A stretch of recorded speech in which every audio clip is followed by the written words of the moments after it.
What is going on YouTube? Today I'm going to be showing you how to submit to listeners playlists. Now this is the strategy that the pros use to get more streams on Spotify.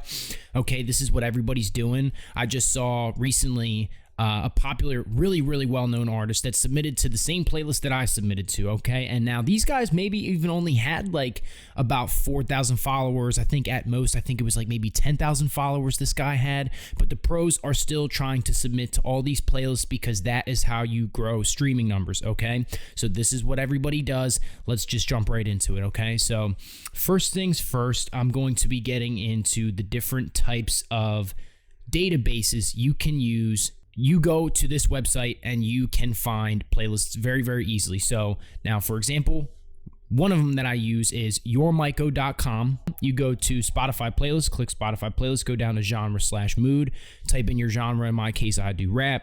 Type in rap, click search. It gives you an entire list of playlists that you can submit to. Now, some of them, of course, you click them. You know, they may not be 100% active, but regardless, this is a great tool to use. This is just pages upon pages upon pages of prospects for you and your business and your artistry and your career. This is a no-brainer, guys. Please use these tools. In order to genuinely get things done for your music career, this is the way you do it. You send out hundreds of emails. This is just how you do it, okay? Now, personally, I've paid lots of money for courses to learn this, okay? I've spent probably upwards of maybe $200 total across all these courses, just learning these types of things, reading about this kind of stuff. Now, particularly if you want to grow your Spotify streams, this is a no-brainer strategy that the professionals use. Another place you can do it is the Playlist Miner. Okay, so you go to playlistminer.playlistmachinery.com, or you can just Google search for Playlist Miner. You should be able to find it. Now, what you do is you connect your Spotify page to the Playlist Miner. I personally haven't used this one as much, but this is still an amazing tool. So the Playlist Miner aggregates the top tracks from the most popular public playlists on Spotify that match your search criteria. Looking for the best workout tracks? Enter the term workout, and we'll find the tracks that have appeared most frequently in workout playlists.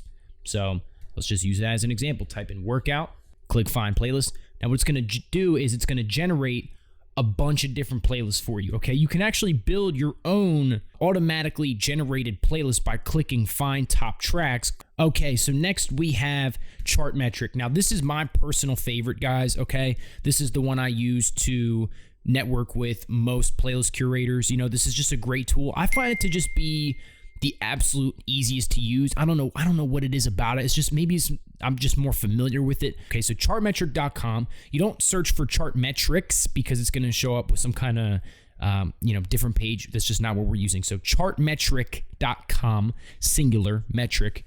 And easy thing to do, so you go over to the search bar here, you search for, an artist that's in your similar genre. So if you make old school boom bap type music, underground type old school rap music, right? You might search for Ghostface Killah. You might search for Wu-Tang Clan or something like that, right? Go to Wu-Tang Clan. Okay, you click their profile. You scroll all the way down. Now, for the purpose of this video, we're going to skip over a lot of the analytics and a lot of the different metrics and charts and graphs that this website does have to offer. But this website has a lot more to offer than what I'm looking at in this video.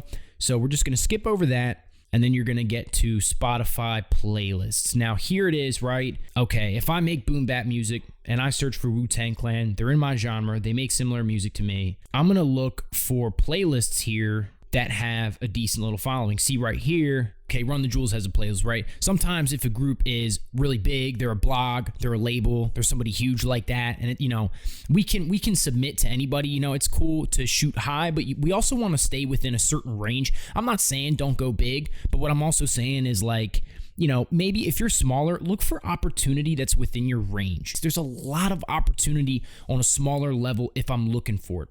Okay, me personally, I might try submitting to Run the Jewels, but at the same time, let me prioritize the smaller playlists, right? Maybe it is a playlist that is 23,000 followers to it as well, but at the same time, it'll just be easier to get on it if it's an individually curated playlist, right? If it's somebody that is, just a regular guy like me and you, they're not totally Hollywood yet, this is somebody that I actually have a chance of getting in touch with, right? I've been able to get in touch with lots of curators that have 23,000 followers and way more, just because they're people like me and you. They're not totally Hollywood to a point where you can't reach them, right? So we want to look for opportunity where we can grab it, right? Now, playlists like this, right, you see maybe Spotify. Now, on Chartmetric, there's also an option to exclude Spotify and major labels. Personally, me, I do click that. This website really has so much to offer. If you pay for the premium version, which I believe is about $180, maybe $190 per month, it's a little bit out of most people's price range if they're starting out, right? That's a little bit of an investment to make, and it adds up already after 2 months. That might be $360. But guys, listen, it has so much to offer, even on the free version. So when you find a playlist curator that you want to submit to, you make sure you click open link in new tab. That way you don't lose the spot that you were at. You're sifting through dozens upon dozens of pages of Spotify playlists and curators. You don't want to lose your spot. So you click the curator that you want to submit to. You click open in Spotify. Now you go down here if you want to find their social media links. If these links have been updated in the past 30 days, on the free version, you will see those links pop up there. You will see an Instagram link that you can click, and you'll see a Facebook link that you can click, whatever that they have available at that time. In the paid version, you get all the links from all time, right? So another reason why the premium version is worth it, but also free version is still very much useful. So you can click open in Spotify. Now, if it doesn't give you the social media or website link on the Chartmetric free version, you can look throughout their playlists and see if they have any emails or links in their descriptions. Now, if they do, there you go, you're golden. If not, maybe you can go a step further, do a Google search of the curator's name, the name of the playlist, and maybe on Spotify. So I might search, in this case, Christian dry/wet playlist on Spotify, and I would do a Google search. I would just kind of go down there. Maybe they do have a Facebook page or an Instagram page associated with that curator. If not, don't waste your time. Just move right on to the next one. You want to streamline a workflow here. There's so many different Spotify playlists out there. You don't need to be hung up on any one. You really don't. There's just so many out there. You can just keep looking. You know what I mean? Like if you can't find a social media link for one, all right, move on, bro. There's so many out there. It's crazy, right? And what you want to do too is, we're not looking to just submit to these people and see what they can do for us. We want to build connections with these people. We want to make friends in the business. You know what I mean? We don't want to just, hey, post up my song. Think about ways where you can add value to them. Now that one's up to you. That's a whole different ballgame. That's a whole different video for a different time. I can share with you guys strategies about how I do it. I'll save that for a different video. But again, you don't want to just quick email them, hey bro, love your playlist, and you never listen to it. You know what I mean? It's ridiculous. To be honest, I have done it before. People get pissed off. So you want to be genuine with people. You want to be as genuine as possible. You want to type up a little email or maybe a DM, or you want to follow them on social media. You want to, like their stuff, comment, engage with them, show some love, you know what I mean? And see what you can offer them. You don't want to waste their time. Yo, bro, try to post me up. Yo, bro, can you post me up?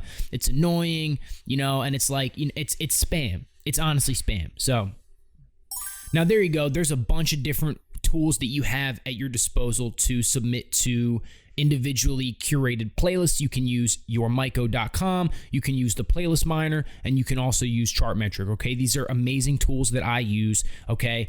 I really don't recommend just sending them a quick email with your Spotify link saying, yo, bro, can you post me up? If you have any questions, if anything wasn't 100% clear to you, please let me know in the comments or send me a message. I'd be more than happy to connect with you. Follow me on Instagram at @thereal_Lil Stain. And by the way, guys, these strategies really do work for me. If you search Lil Stain on Spotify, you will see these strategies are really working for me. In 20 days, I was able to gain 10,000 streams and over 5,000 monthly listeners. Okay, so these things are really, really working for me in a very short period of time. I was able to get more streams on one song in 20 days than I was able to get on over 9 songs in years. Okay, so implement these strategies. If you have any questions, let me know. Go get it. Peace.